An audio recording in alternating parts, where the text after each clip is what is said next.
Welcome to waves media.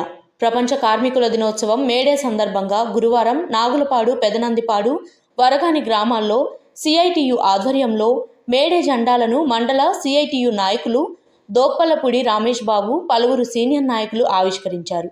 ఈ కార్యక్రమంలో భవన నిర్మాణ కార్మికులు, రిక్షా కార్మికులు, ఆటో కార్మికులు పాల్గొని నినాదాలు ఇచ్చారు. మేడే సందర్భంగా కార్మికుల కుటుంబాల్లో పండుగ వాతావరణం నెలకొంది. మేడే పర్వదినం సందర్భంగా మనం ఈ వరగాని గ్రామంలో సిఐటియు జెండాన్ని ఆవిష్కరించుకోవడం ఎంతో సంతోషదాయకం. ఎర్ర జెండా ఎలా పుట్టిందంటే 1910లో అమెరికాలోని చికాగో నగరంలో కార్మికులు 8 గంటల పనిదినం కోసం బంద్ నిర్వహించారు. ఆ బంద్ సందర్భంగా జరిగిన పోలీస్ కాల్పుల్లో 5గురు మరణించారు. వారి నుండి వచ్చినటువంటి రక్తం నుంచి వచ్చినటువంటి జెండానే ఈ ఎర్ర జెండా.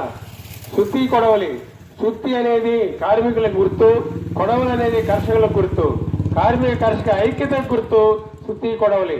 అలాంటి ఎర్ర జెండా 115 సంవత్సరాల నుంచి ఈ కార్మికులు తన గుర్తుగా ఈ జెండాని ఆవిష్కరించుకుంటూ ఉన్నారు.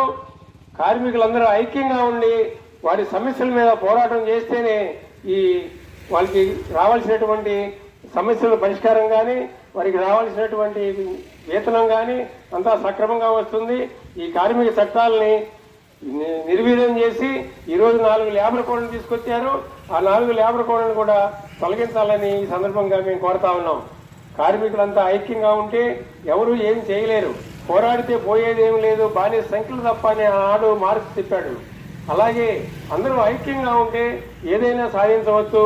మన రావాల్సినటువంటి కూలి సాధించుకోవడానికి అవకాశం ఉంటుంది అని అందరూ కార్మికులందరూ ఐక్యంగా ఉండాలని ఈ అవకాశం ఇచ్చిన